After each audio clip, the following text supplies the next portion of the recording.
en su segunda visita a la Bolsa de Comercio de Córdoba y en el marco del 125 aniversario de la Bolsa de Comercio de la provincia de Córdoba. Vamos a escuchar las palabras del señor presidente de la Nación, doctor Javier Milei.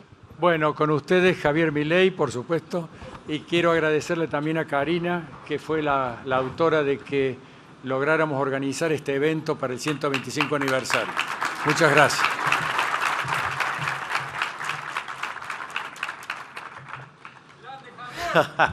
Gracias. Buenas tardes a todos.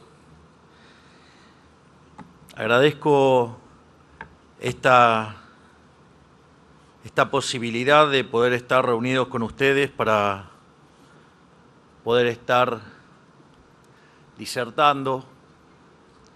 Agradezco también las elogiosas palabras de Manuel, porque claramente tratar de doblegar al statu quo no es fácil.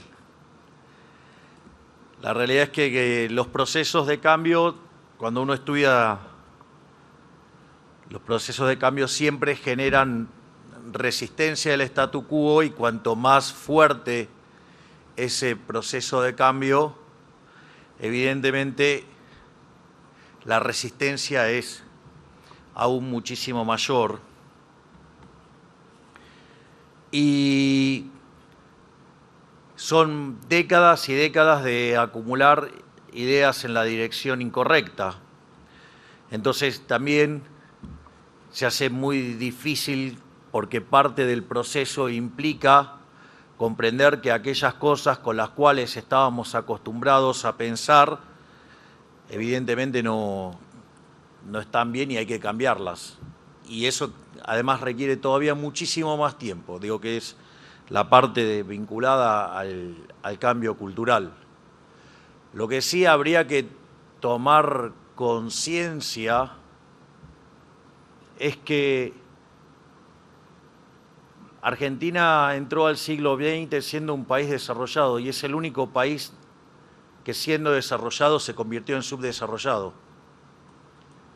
Y parece bastante poco autocrítico para aquellos que han defendido ese modelo sostener que esa es la solución, cuando en realidad ese es el modelo que nos hundió. Violar la restricción de presupuesto no es gratis.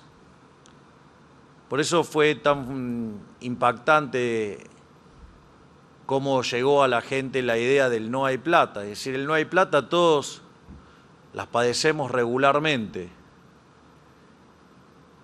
Y a Argentina eso no le fue barato, haber violado sistemáticamente la restricción de presupuesto. Argentina durante el siglo XX, por ejemplo, mientras que Estados Unidos tuvo 4 crisis, Argentina tuvo 22. Y cuando ustedes miran las crisis de Argentina a lo largo del siglo XX, la característica común de todas las crisis es que tiene un déficit fiscal que es o alto o desmesuradamente alto. De hecho, las crisis más emblemáticas de Argentina tienen niveles de déficit fiscal verdaderamente obscenos, ya sea como el caso del Rodrigazo en 1975, que teníamos un déficit fiscal de 14 puntos del PBI, o la tablita cambiaria en el año 81, que tenía 11. La hiperinflación de Alfonsín ocurrió con 8 y la convertibilidad se cayó con 7. Bueno, nosotros recibimos 15 de déficit fiscal entre el Tesoro y el Banco Central, que era, digamos, una ficción, ¿no? Porque básicamente el Tesoro generaba déficit fiscal, lo financiaba con emisión monetaria, y por otra ventanilla, digamos, el Banco Central retiraba esos pesos y terminó pagando 10 puntos del PBI. Entonces, básicamente, teníamos un déficit fiscal de 15 puntos del PBI. Y también, digamos, resulta increíble algunas propuestas, porque se supone que cuando uno pasa por la administración pública y tiene, digamos, esta tarea de llevar a cabo, ya sea el país, ya sea una provincia o ya sea un municipio, se supone que en el medio debió aprender qué era la restricción presupuestaria. Digo, lo comento así al pasar porque días atrás el exgobernador Schiaretti nos criticaba a nosotros por lo que estábamos haciendo y hacía una propuesta de gastar más, muy linda, sonaba muy linda, la verdad que sonaba muy linda, pero implicaba elevar el déficit fiscal en 7 puntos del PBI. Entonces la pregunta es, ¿con qué lo vamos a financiar? ¿Con emisión monetaria? ¿Vamos a generar una hiper? Digamos, ¿lo vamos a financiar con endeudamiento en un contexto como el actual, digamos, donde frente al pánico político que se está espiralizando en el mercado y generando una descoordinación enorme en términos de riesgo país, un país que tiene déficit cero, o sea, uno de los 5 países del mundo que tiene déficit cero, que llevó la relación deuda-producto de niveles cercanos al 100 al 44 y que cuando miramos la deuda con el mercado está en torno al 25%. Digamos, y aún pasa esto, o sea, imagínense con un déficit fiscal de 7 puntos del PBI. O en términos de impuestos, quisiera saber, porque por cada punto del PBI necesitamos, por ejemplo, 3 puntos de IVA. Entonces yo le preguntaría al exgobernador Schiaretti si está pensando en llevar el IVA al 42%. Es decir, si está pensando financiar esa locura gastomaníaca, hundiendo más gente en la pobreza, llevando el IVA al 42%. Porque necesitaríamos 21 puntos más de IVA, por ejemplo.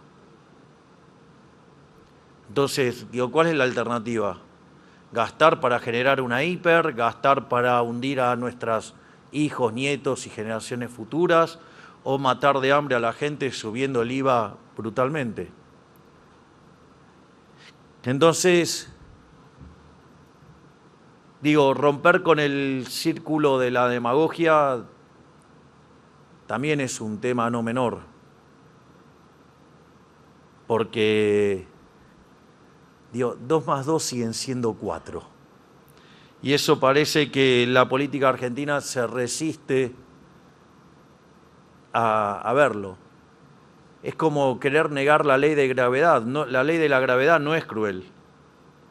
Digo, pero si ustedes se tiran de un piso 50 se van a estrellar. Digo, y a nadie se le ocurre andar diciendo que la ley de la gravedad es cruel. Bueno, la restricción de presupuesto es... Por eso era tan genial el ejemplo ese que había hecho Alfredo Caseros con flan, ¿no? O sea, se le había terminado de quemar la casa y gritaba que quería flan. No, pero se quemó la casa, quiero flan. Pero, digamos, o sea, no hay heladera, quiero flan. No, pero, digamos, o sea, no tenés casa, quiero flan. Bueno, digo, y pareciera que la política en Argentina está empecinada en eso. Es decir, en violar sistemáticamente la restricción de presupuesto. Es decir, o si se financia con emisión de dinero, ¿a quién creen que van a perjudicar? Se supone que dicen que van a proteger a los más vulnerables con emisión monetaria.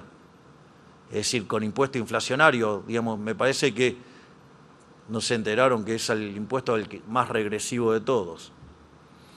Por lo tanto, digamos, uno también se encuentra no solo con el que tiene que gestionar, sino que además tiene que luchar y romper la demagogia. Tal como lo mencionó Manuel en la intro que hizo, que te agradezco mucho, Manuel, por tu generosidad.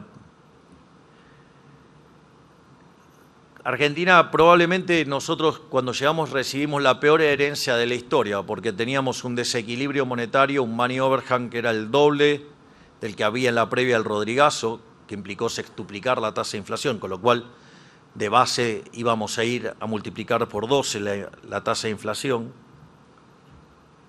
No solo eso, sino que además teníamos un desequilibrio en la hoja de balance del Banco Central mayor que la que tenía, por ejemplo, Alfonsín en la previa de la hiper.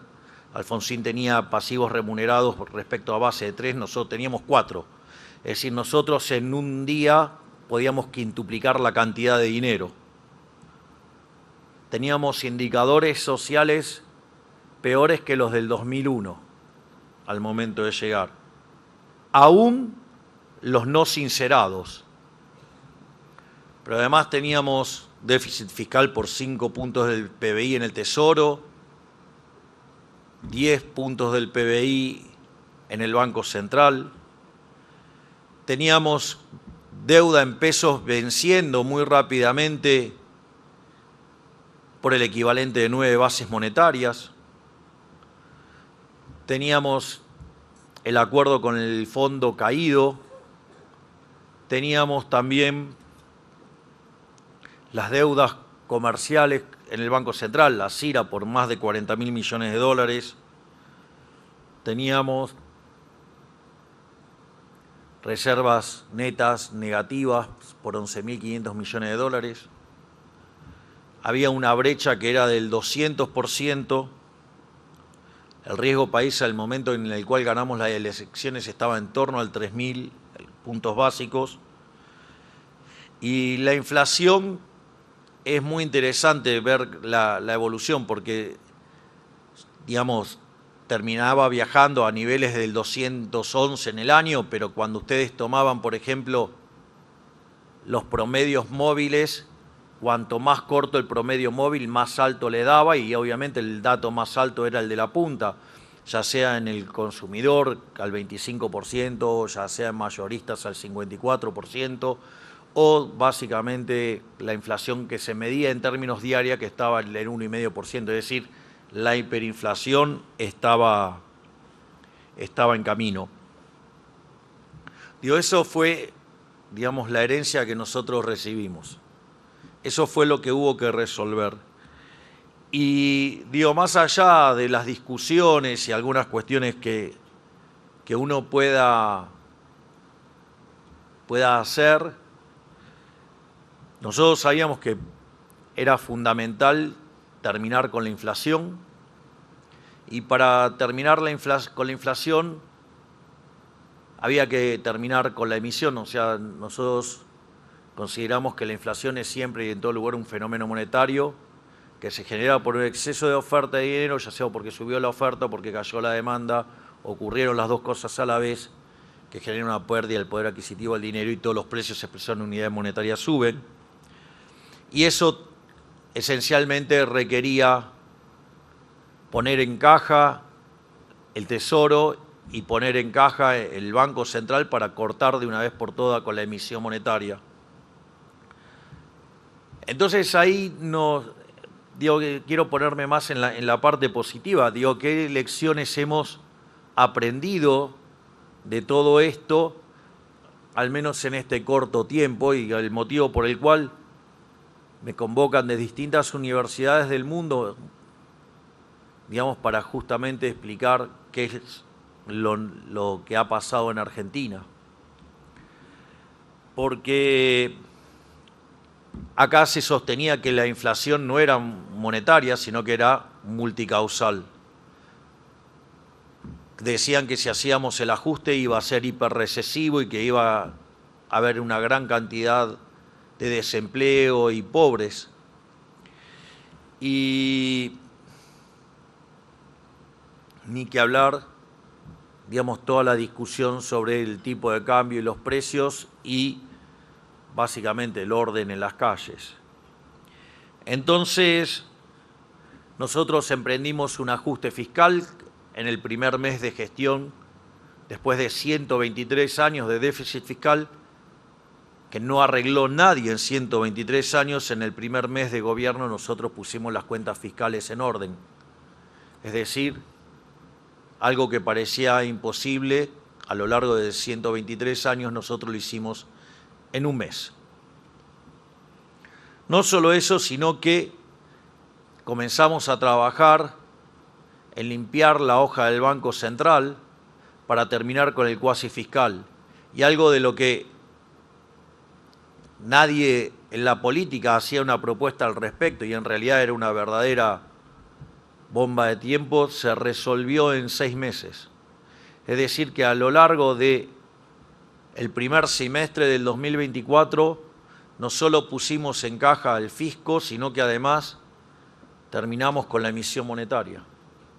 Y a partir de ahí nosotros empezamos a discutir sobre dos conceptos, lo que es la base monetaria amplia y la base monetaria observada, y se habían creado instrumentos para que, conforme se fuera recomponiendo la demanda de dinero, eso generara endógenamente una expansión de la base monetaria en el formato tradicional para abastecer esa demanda de dinero, y que el techo iba a ocurrir cuando se tocaran los dos conceptos de base monetaria. Pero frente a ese ajuste consideraban que la inflación no iba a bajar y que no podía bajar de ninguna manera del 30% en minoristas. Y para sorpresa de muchos, bajó de 30, después no la íbamos a poder bajar de 10, bajó de 10, después no la íbamos a poder bajar de 8, bajó de 8, después no podía bajar de 4, bajó de 4, y hoy la inflación viaja entre el 1,5% y el 2% hace 4 meses. Es decir, que la inflación es un fenómeno monetario, porque además Friedman, cuando decía y daba esa frase, añadía que la política monetaria tiene rezagos. Esos rezagos en Argentina se estiman que son entre 18 y 24 meses. Es más, un reciente trabajo de la Universidad de Córdoba, un alumno de la Universidad de Córdoba que le tutorió la tesis mi queridísimo amigo Enrique Neder, digamos, probó que el rezago de la política monetaria en Argentina son 26 meses. Por lo tanto, si Argentina siguiera con esta política de mantener constante la cantidad de dinero, para mitad del año que viene, la inflación en Argentina habrá sido solo una mala historia que se habrá terminado.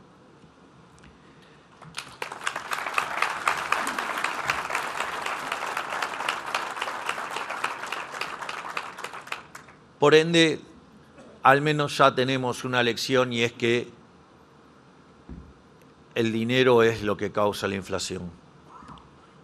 No solo aprendimos esa lección, aprendimos también otra lección, que uno podía hacer un ajuste fiscal y que el ajuste fiscal podía ser expansivo. En la literatura de política económica, en especial, digamos, desde algunos trabajos de Alesina, estaba la idea del ajuste expansivo, que era que ustedes ponían en caja las cuentas públicas y eso hacía caer el riesgo país fuertemente y eso les permitía una expansión. Sin embargo, nosotros creíamos que había otra forma también de encarar el ajuste y de que el ajuste fuera expansivo.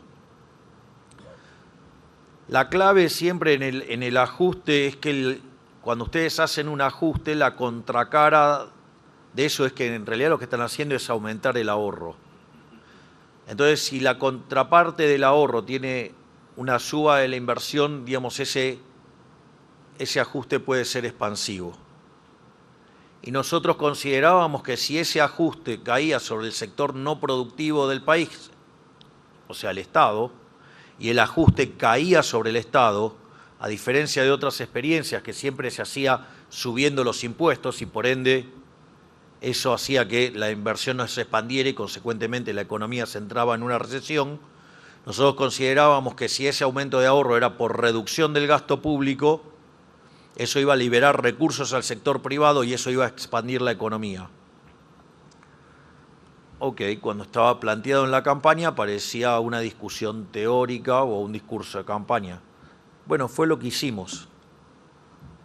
De hecho, no solo hicimos el ajuste, sino que a lo largo del 2024 bajamos los impuestos por el equivalente de 2,5 puntos del PBI. O sea, con lo cual, automáticamente, no solo que además el ajuste no fue recesivo y como pronosticaban que nos íbamos a hundir en la Gran Depresión y demás, la economía argentina venía con un arrastre estadístico. O sea, nosotros cuando llegamos la economía ya estaba en recesión y el arrastre estadístico era 3% del PBI. Si el PBI del 2024 terminó con una caída de 1,7 es porque quiere decir que en algún momento empezó a rebotar. El momento donde la economía argentina tocó fondo fue en abril del 24.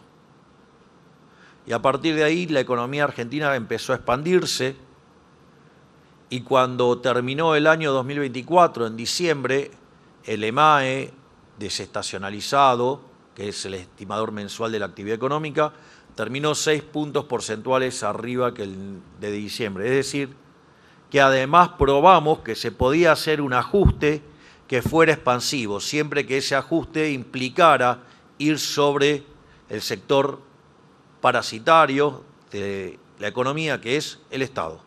O sea, achicar el Estado generó una expansión. Es decir, hicimos un ajuste que fue expansivo.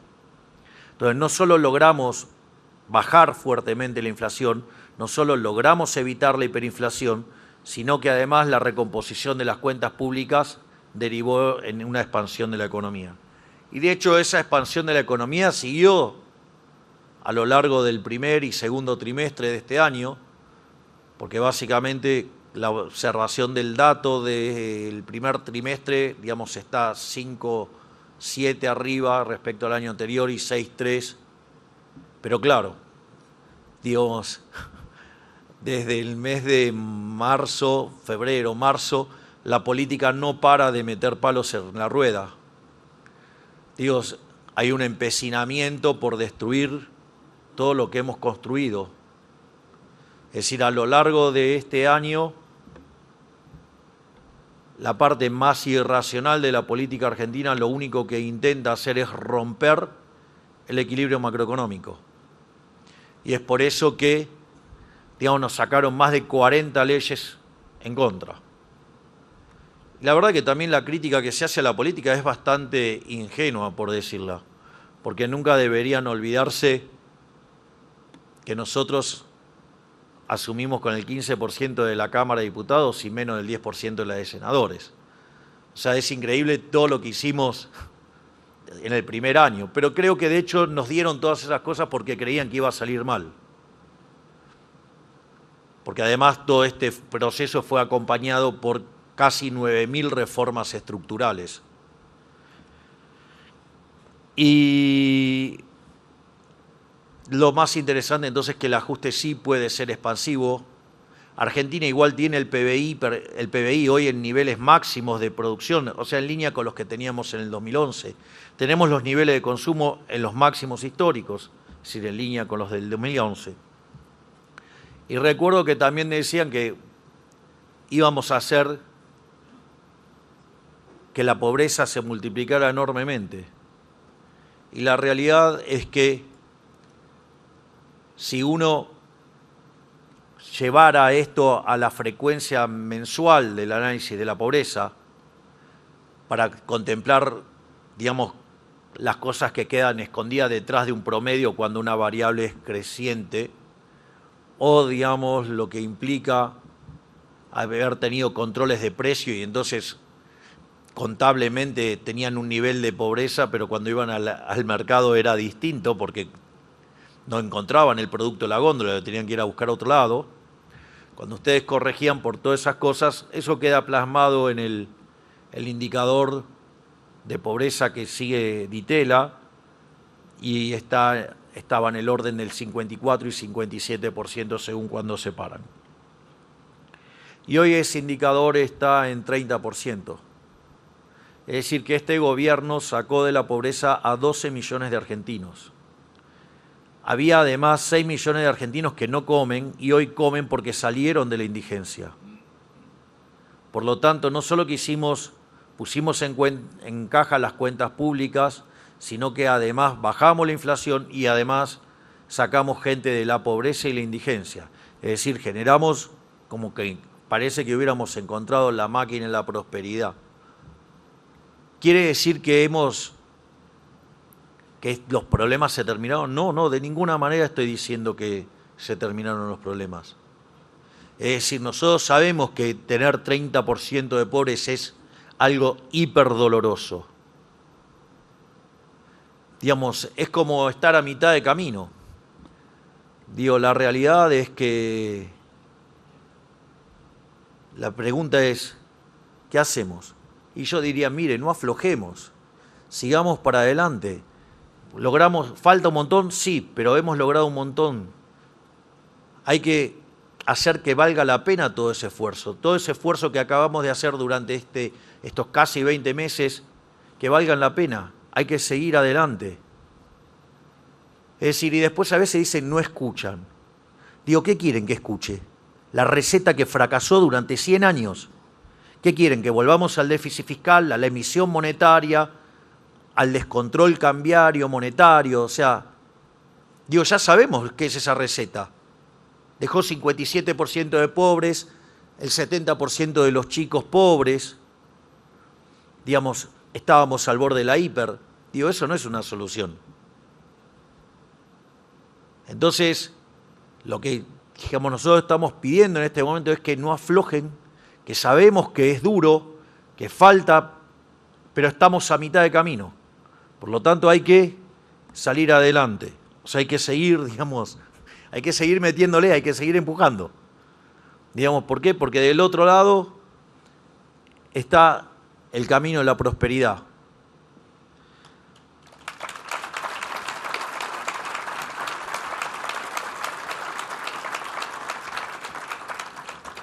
La otra falacia que también hemos logrado destruir es la falacia del pass-through, es decir, el traspaso de la devaluación a precios. Y la realidad es que, dado este comportamiento destructivo del Partido del Estado, básicamente hemos tenido muchísima volatilidad, se ha traducido en mucha volatilidad en el tipo de cambio. Sin embargo, la inflación minorista continúa en torno al 1,5% y el 2%. Y eso que miren que la demanda de dinero la están sacudiendo de lo lindo, ¿eh? Entonces, la realidad es que también, digamos, es bueno comprender cómo funciona el sistema de precios.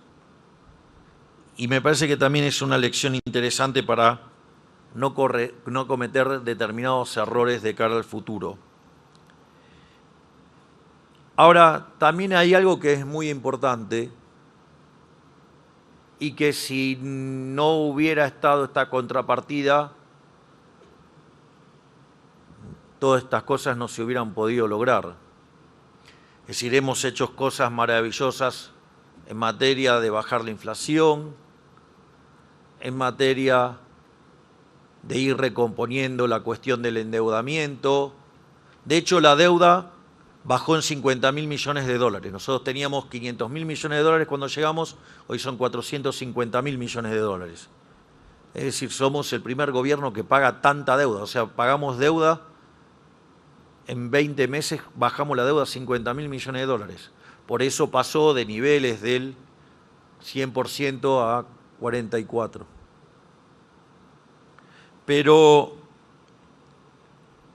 Y además hicimos las 9.000 reformas estructurales, además todo el trabajo de Sandra Petovelo, digamos, en Capital Humano, pero claramente esto no hubiera sido posible si no había orden en las calles.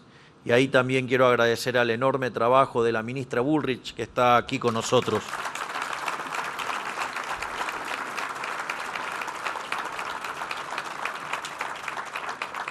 A la ministra Bullrich, además también los argentinos tenemos una gran deuda con ella, porque es una verdadera patriota.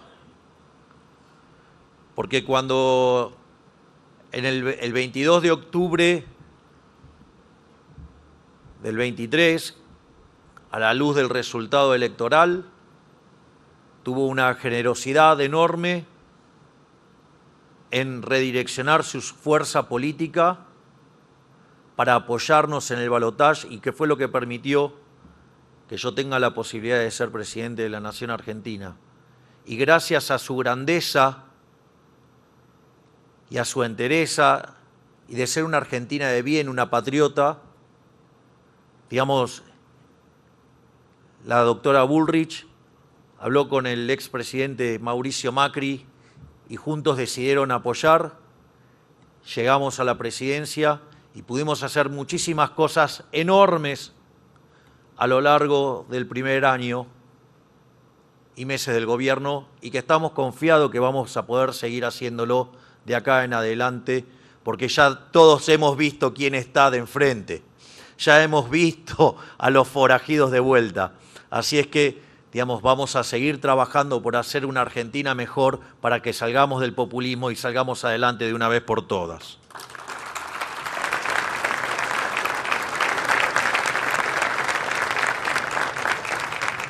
Pero más allá, digo, de esa grandeza, también llevó a cabo una tarea enorme, que fue la de poner orden en las calles.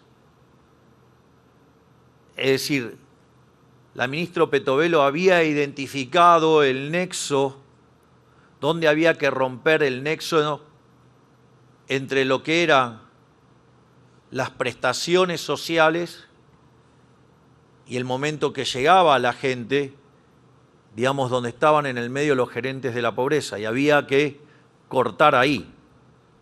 Pero ahí cortar los cables no era tan fácil. De hecho, decían que era imposible. Cuando nosotros llegamos había 9.000 piquetes por año.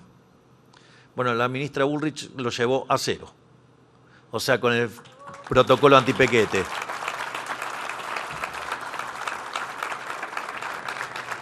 Y eso nos permitió tener orden en las calles, volvió el orden a la Argentina. Sin orden tampoco hay progreso. Así es que creo que hay varias lecciones para aprender de estos 20 meses que llevamos en el poder. Obviamente que en un año electoral, digamos, y donde la única propuesta que tiene el Partido del Estado es destruir, porque la única propuesta que tienen es destruir. O sea, y lo dicen abiertamente. Digo, todos los que están acá, que son emprendedores, saben lo que cuesta construir. Digo, construir es algo que requiere de mucho trabajo y destruir, digamos, se puede destruir muy fácil. Y piensen en un edificio, ¿no? Digo, ustedes pueden construir un rascacielos y después, con el sistema ese de implosión interna, lo pueden hacer desaparecer en muy poco. Entonces, si tomamos conciencia del monstruo que hay enfrente, yo creo que la sociedad va a volver a reflexionar, digamos, si este 26 de octubre va a pintar de violeta el país.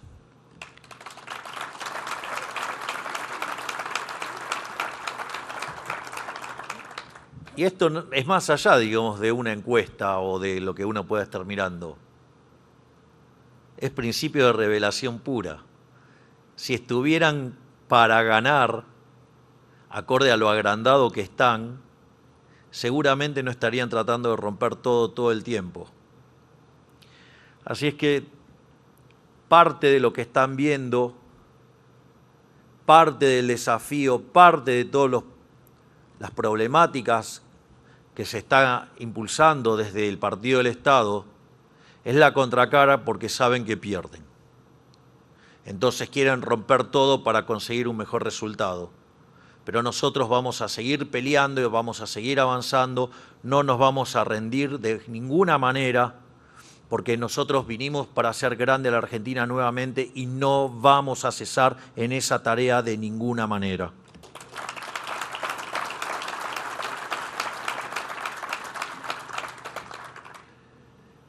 Pero más allá de eso, me gustaría darles algunos lineamientos por qué nosotros somos el Partido de la Esperanza, por qué nosotros somos la esperanza, por qué es posible hacer grande a la Argentina nuevamente.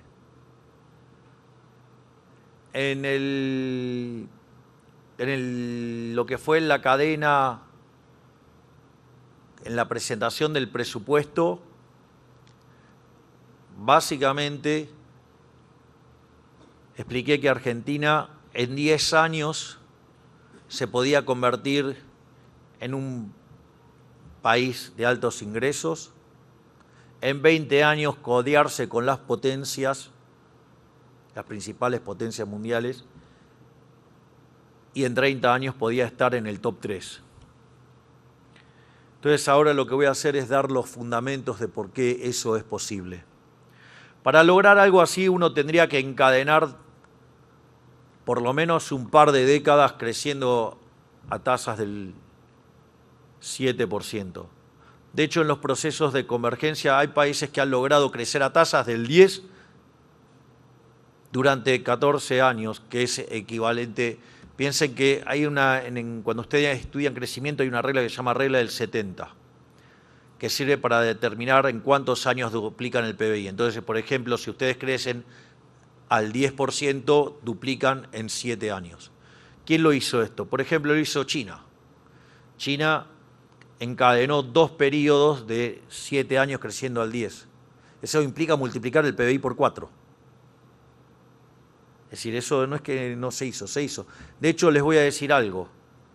Cuando Argentina tomó lugar el milagro liberal desde la llegada de Urquiza al poder, con la Constitución de Alberdi del 53, Argentina, digamos, de ser un país de bárbaros, se convirtió en la primer potencia mundial. Si toman la reestimación de Madison, puede ser tercero. Igual no deja de ser un milagro. Y básicamente cuando miran la tasa a la que crecía Argentina, en el relativo al mundo, es más alto que lo que eran las tasas chinas respecto al mundo.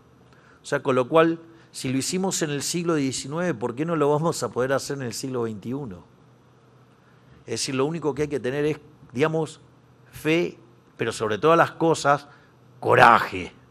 Y yo creo que los argentinos, después de tanta resiliencia, tantas cosas malas, si hay algo que tenemos es fuerza y coraje para hacerlo.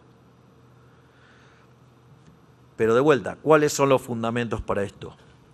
El primero es el equilibrio fiscal.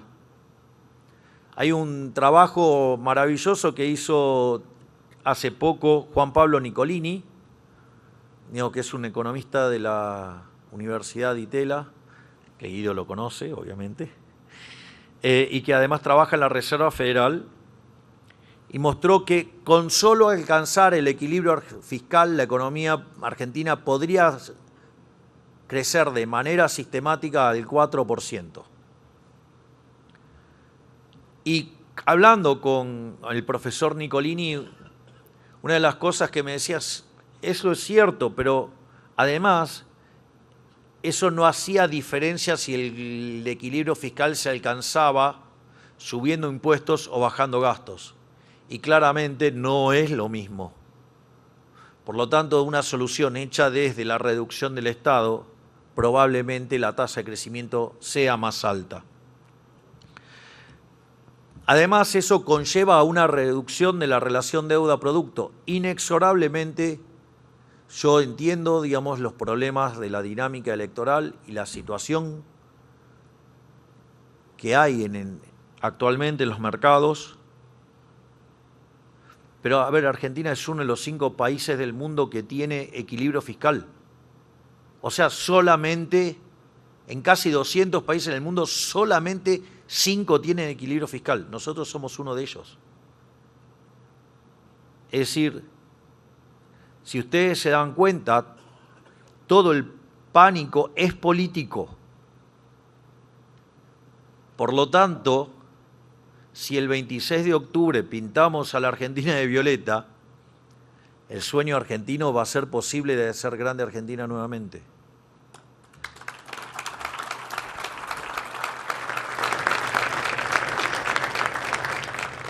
Otro elemento que también es muy importante, cuando ustedes tienen inflación generan distorsión de precios relativos y esa distorsión de los precios relativos castiga el crecimiento económico. A mitad del año que viene la inflación habrá sido historia, por lo tanto eso va a implicar un salto en el nivel del PBI. Es decir, va a ser de una vez para siempre, se va a manifestar como mayor crecimiento, pero es un efecto de una vez y para siempre, pero sí que va a existir. Y no es menor porque después van a escalar crecimientos sobre eso. Pero no solo eso, en distintas ponencias, el ministro Luis Toto Caputo además habló de lo que sería nuestra reforma tributaria. Y es una reforma tributaria destinada a bajar impuestos, no a subir impuestos. Y nuestra hipótesis es que si nosotros lográramos encadenar una secuencia de tasas de crecimiento en torno al 6-7%, de acá al año 2031 le estaríamos devolviendo a los argentinos en reducción de impuestos 500.000 millones de dólares. Es decir, más que lo que debemos hoy como país. Y eso sí que es un shock de...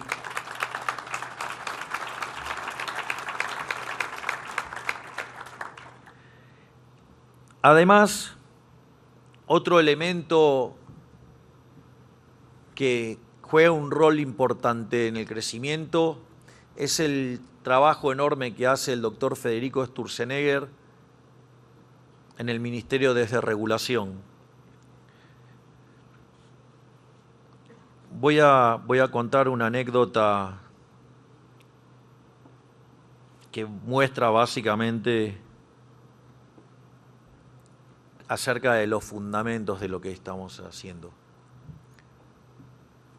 Cuando me tocó ser parte de la reunión del G7, invitado por la primera ministra de Italia, Giorgia Meloni, me invitó para hablar sobre inteligencia artificial y crecimiento económico.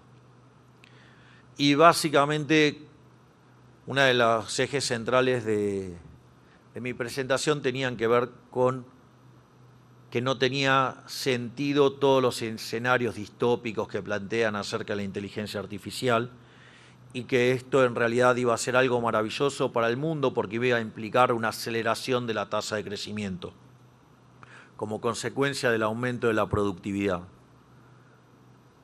De hecho, el doctor Reidel, digamos, quien además está con las cuestiones de energía nuclear y los temas de inteligencia artificial, porque obviamente los data centers hay que alimentarlos, entonces son cosas y necesitan de mucha energía y de mucha estabilidad. Entonces, cuando terminó la reunión, mientras que esperábamos que llegara el Papa Francisco con Meloni, justo se les había roto el carrito, era un carrito de golf, pero se rompió y entonces tardaron en llegar. Entonces nos quedamos en un costado con Kristalina Georgieva hablando de su ponencia y de mi ponencia. Ella básicamente había trabajado sobre un artículo de Keynes, digamos que muy poco conocido. Yo sí tuve la suerte de leerlo.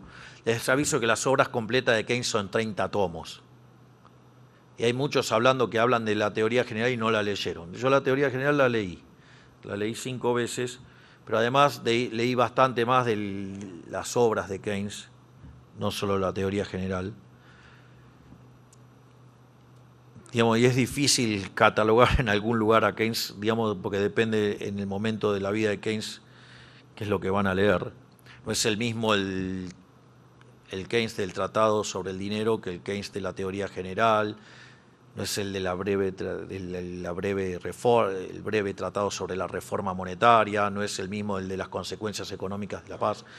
Digo, es difícil encasillar a un autor de esas características, pero hay un artículo muy interesante ya, digamos, sobre los últimos tiempos de Keynes, que es La economía para mis nietos, y que muestra cómo es, y él se va ideando cómo sería el futuro. Y en función de eso, digamos, Georgieva plantea un ejercicio optimista donde dice la tasa de crecimiento del PBI per cápita salta 1 punto porcentual. Obviamente yo tenía en mente algo mucho más radicalizado, que es volver a revitalizar la idea de la mano invisible combinada con la fábrica de alfileres. La fábrica de alfileres es la idea de los rendimientos crecientes. De hecho, recientemente con el doctor Reidel acabamos de demostrar, y ahora estamos buscando el journal que nos publique lo que hicimos, hemos logrado reconciliar la idea de la mano invisible con los rendimientos crecientes, o sea, con la fábrica de alfileres. Es decir, que uno puede tener un óptimo de Pareto aún con rendimientos crecientes. Así es que, digamos, la gente que sabe de equilibrio general y crecimiento lo va a valorar mucho, pero, digamos, lo importante es las consecuencias prácticas que tiene para la vida de los seres humanos y en especial en Argentina, que tenemos un ministerio de desregulación. Entonces, yo le conté esta idea, que el problema con la economía neoclásica de querer replicar mercados competitivos, cuando aparecían los rendimientos crecientes, como los rendimientos crecientes están asociados a estructuras concentradas, se generaban una maraña de regulaciones que terminaba matando el crecimiento económico.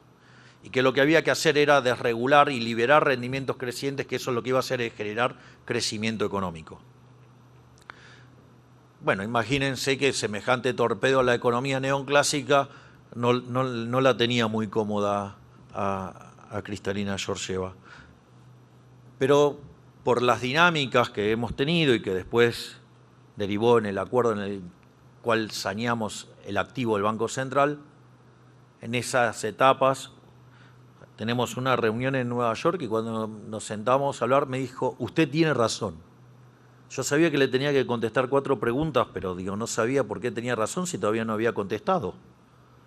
Entonces, si todavía no contesté, dije yo. Me dice, no, usted lo que me dijo en Italia tenía razón. Había puesto a sus econometristas a testear la hipótesis de la relación entre regulación y crecimiento y digamos, lograron probar mi hipótesis que si ustedes desregulan, crecen. A partir de...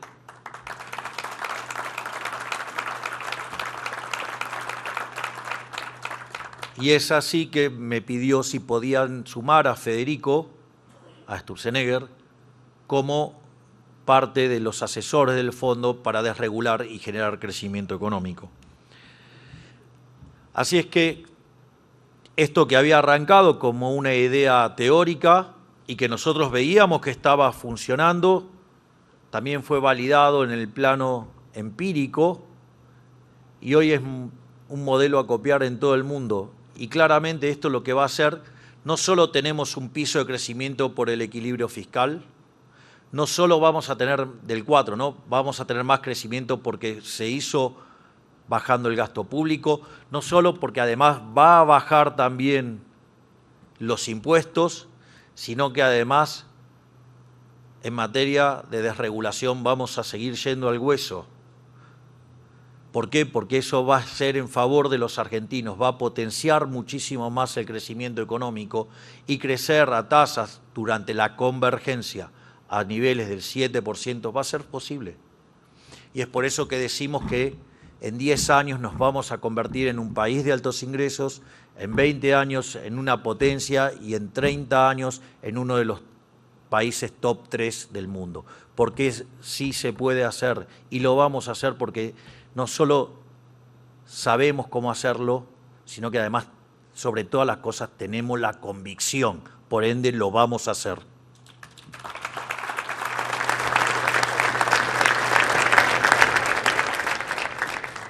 Pero nuestra estrategia de crecimiento no se queda ahí. De hecho, cuando ustedes miran la discusión en la literatura de crecimiento económico sobre qué es lo que explica el crecimiento económico, ese debate queda saldado, digo, a fines de los 80, inicio de los 90, con un trabajo de Mankiw, David Weil y David Romer, no Paul Romer, David Romer, aclaro porque no es lo mismo. Y básicamente de aquella famosa ecuación de Solow testeando el crecimiento en el 57, su modelo del 56, que solamente el capital explicaba el 15%, al incorporar el capital humano saltaba al 85%, es decir, explicaba 70 puntos más y dije, se acabó la discusión, esto es capital humano. Y nosotros, es tanto lo que creemos en eso. Es más, le voy a contar una anécdota. En la época que yo vivía, digamos, en el departamento del Abasto y que estábamos solamente con Ani y yo, había un cuadro en el living de 1,5 metros por 1 metro de Gary Becker derivando la ecuación de Slutsky intertemporal. Así es que imagínense que para mí, capital humano, además de tener sobre las espaldas 25 años de dar clases de microeconomía y de equilibrio general, evidentemente tiene un rol importante Gary Becker. Y fue tal el homenaje que le hice a Gary Becker llegando al gobierno, es que a un ministerio le puse capital humano. Un ministerio que integra el capital humano de primera generación con el de segunda generación. Es decir, lo que tiene que ver con la parte de la alimentación y de la salud.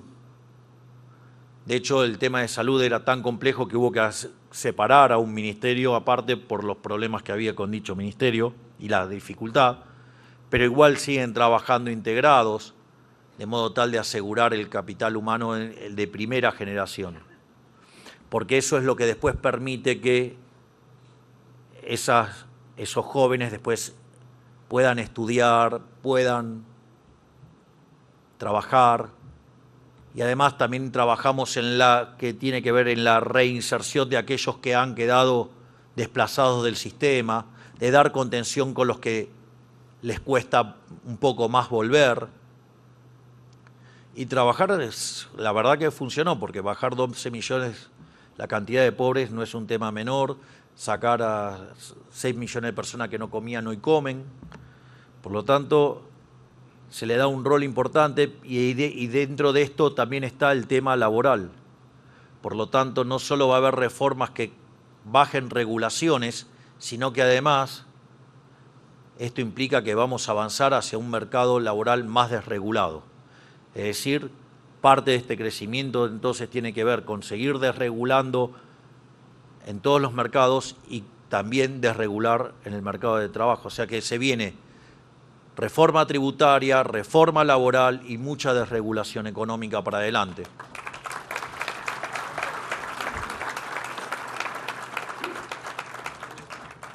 Les hago una nota de color.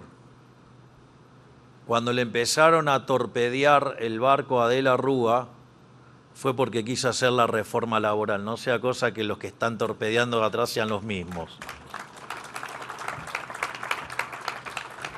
No van a poder parar el cambio. Pero no solo eso.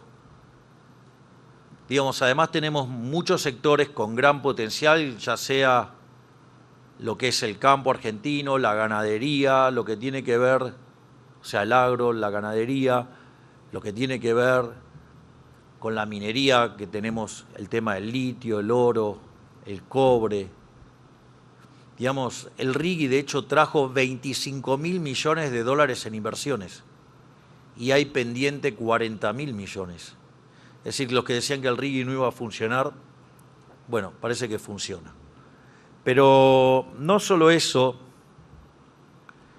digamos, todo lo que tenemos en materia de minerales raros, la revolución del oil and gas, digamos, en Argentina, en especial Vaca Muerta, también lo que tenemos para hacer en materia de energía nuclear,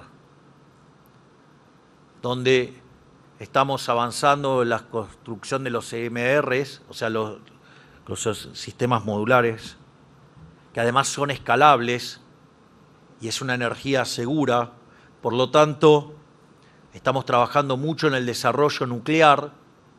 Hemos hecho un acuerdo con Francia, que son los principales productores de este tipo de tecnología.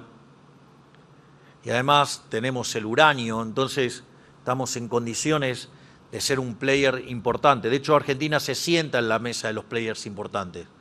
Bueno, queremos ser todavía más importante. Y eso, digamos, va a facilitar todos los desarrollos de inteligencia artificial que estamos pensando que podrían tomar lugar en el sur. Y finalmente, otro tema no menor, y es el tema de la apertura comercial. Es decir, una vez que nosotros avancemos en la reforma tributaria, una vez que avancemos en la reforma laboral, vamos a estar en condiciones de abrir más la economía sin que eso tenga un costo social negativo. Es decir, acá es muy importante la secuencia.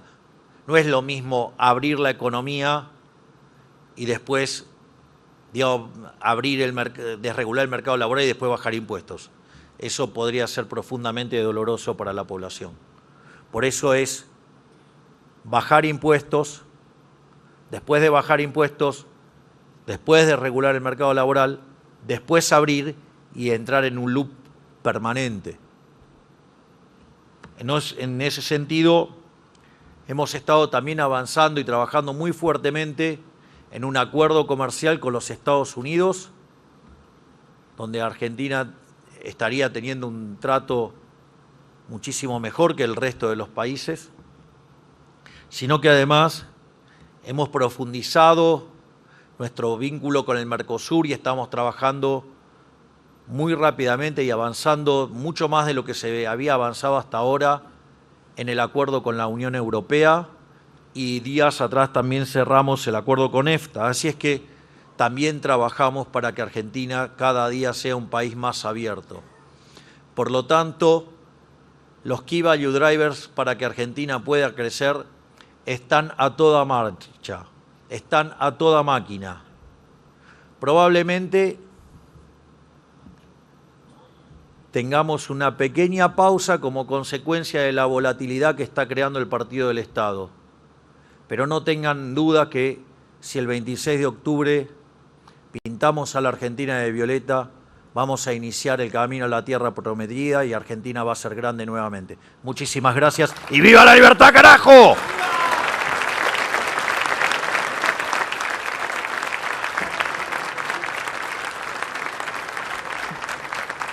¿Por eso? Agradecemos y despedimos con este fuerte aplauso al señor presidente de la Nación, doctor Javier Milei.